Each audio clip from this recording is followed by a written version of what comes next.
সর্বদা সাংবাদিক ভাই বোনেরা, আজকে ঢাকা 17 নির্বাচনী এলাকার 4 জন প্রার্থী আমাদের চেয়ারম্যানের সাথে 2 জন দেখা করতে এসেছেন সশরীরে, আর 2 জন ঢাকায় নাই, তারা টেলিফোনে কথা বলেছেন। তো তাদের অভিব্যক্তি তারাই ঘোষণা করবেন।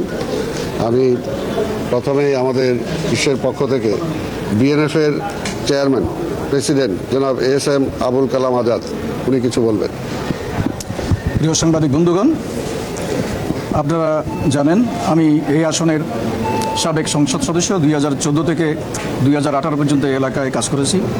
আমি সেই কাজের ফিরিস্তি দিতে চাই না, তবে যিনি নির্বাচিত হবেন জনাব তারেক রহমান, তিনি দেখবেন 2014 থেকে 2018 পর্যন্ত কী কাজ হয়েছে। আমি আপনাদের একটা বিষয় বলতে চাই, এই পর্যায়ে এসে আমি বাংলাদেশ জাতীয়তাবাদী দলের প্রার্থী জনাব তারেক রহমানকে কেন সমর্থন করলাম, এর একটি মাত্র রাজনৈতিক কারণ, সেটি হচ্ছে এই দেশপ্রেমিক জাতীয়তাবাদী শক্তিকে এই মুহূর্তে নির্বাচনে জয়লাভ করাতেই হবে। কারণ আমাদের দেশের যে সাম্প্রদায়িক শক্তি 71-এর যে শক্তি, তারা এখন মাথাছাড়া দিয়ে উঠছে। নানা রকমের চিন্তাভাবনা নিয়ে তারা বাংলাদেশে একটা অরাজক পরিস্থিতি তৈরি করতে চায়। তারা ফিরে যেতে চায় 54 বছর আগে। তারা তাদের ইশতেহারও বলেছে 54 বছরের দেশে কিছু হয় নাই। তার মানে কি 71 হয়েছে? তো 71-এ কী হয়েছিল?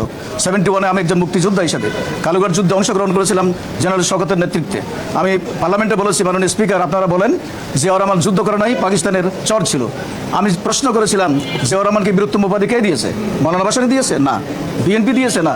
বঙ্গবন্ধু মুজিব দিয়েছিলেন। আপনারা কেন তাকে পাকিস্তানের চর বলেন? আমি 3 বীরত্তমের সাথে যুদ্ধ করেছি, জেনারেল শওকত, জেনারেল জিয়া এবং আমার সামনে মাননীয় সংসদ সদস্য মেজর রফিকুল ইসলাম বীরত্তম। পার্লামেন্টে এই বক্তব্য আমি রেখেছিলাম। আজকে আমি বলি, দেশে এখন সেই অবস্থা চলে আসছে, আমরা যেন 71-এর আগে ফেরত না যাই। আমরা ফেরত যেতে চাই না। আমাদের ভুল ত্রুটি আছে, আমাদের সংশোধন করেই আমাদের দেশ মাতা বাংলাদেশকে আমাদের বাঁচাতে হবে। বাংলাদেশের স্বাধীনতা সার্বভৌমত্ব সুরক্ষিত করতে হবে। আমরা ওই যে তারেক রহমান সাহেব একটা স্লোগান দেন, পিন্ডি নয়, ঢাকা নয়, এদেশ আমার দিল্লি নয়, এদেশ আমার বাংলাদেশ। আমি বলি, অমুকপন্থী তমুকপন্থী বাদ দিয়ে আমাদেরকে বাংলাদেশপন্থী হতে হবে। আসুন আমরা বাংলাদেশি জাতীয়তাবাদ, দেশের গণতন্ত্র এবং সাংবিধানিক শাসনকে অব্যাহত রাখার জন্য দেশপ্রেমিক জাতীয়তাবাদী গণতান্ত্রিক শক্তিকে ঐক্যবদ্ধ করি। ঢাকা 17 আসনের জনগণ, গত কয়দিন আমি যেভাবে মানুষের সাথে মিশেছি, আমি পরিষ্কার উপলব্ধি করেছি যে আমার যে ভোট, সে ভোট বিভক্ত করবে এবং সেটা জাতীয়তাবাদী শক্তির ভোটকেই বিভক্ত করবে। এই আশঙ্কা থেকেই এবং আমার দেশপ্রেমিক জাতীয়তাবাদী চেতনা থেকেই আমি জনাব তারেক রহমানকে সমর্থন দিয়ে এসেছি। আমি ঢাকা 17 আসনের জনগণকে বলি, আপনারা আমাকে যারা সমর্থন করেছেন, আমি বিভিন্ন মসজিদে গিয়েছি, মাদ্রাসায় গিয়েছি, জনপদে গিয়েছি, তারা আমাকে সমর্থন দিয়েছেন।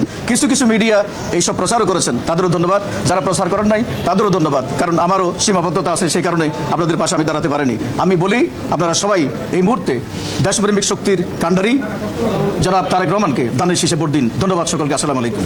এখন আমি অনুরোধ করব আরেকজন আমাদের ডাব মার্কার প্রতীক নিয়ে যিনি নির্বাচন করছেন, জনাব শামীম আহমেদ। দেখি, ঠিক আছে। আমি ডাব মার্কা নিয়ে ঢাকা 17 আসনে প্রতিদ্বন্দ্বিতা করছি। একটু চেপে দেন। আমি আজকে একটি স্লোগানকে সমর্থন করতে আসছি। সেই স্লোগান হচ্ছে সবার আগে বাংলাদেশ।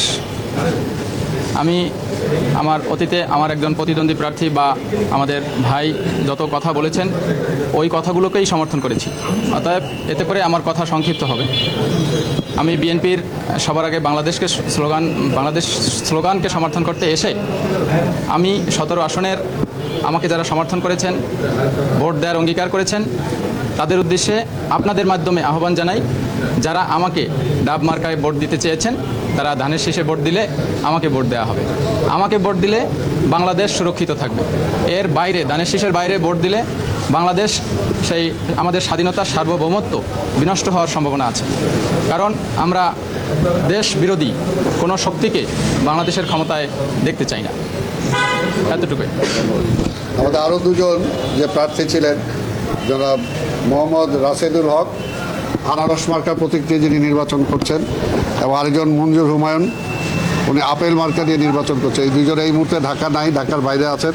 সেই কারণে ওনারা দুইজনই টেলিফোনের মাধ্যমে আমাদের চেয়ারম্যান জনাব তারেক রহমানের সাথে কথা বলেছেন এবং কথা বলে তারাও তাদের সমর্থন ব্যক্ত করেছেন এবং চেয়ারম্যানের পক্ষে তারা আপনাদের মাধ্যমে তাদের শুভাকাঙ্ক্ষী, তাদের সমর্থনকারী যারা আছে তাদেরকে আগামী দিন ধানের শীষ প্রতীকে ভোট দেওয়ার জন্য অনুরোধ করেছেন। একজন আগে করছে কাজে একজন আর এই একজন তো আমাদের আগেই করছে মোরগ মার্কা, যেটা সেটা আপনারা জানেন যে এর আগে মোরগ মার্কা যে এনায়েত সাহেব উনি তো এর আগেই করছেন।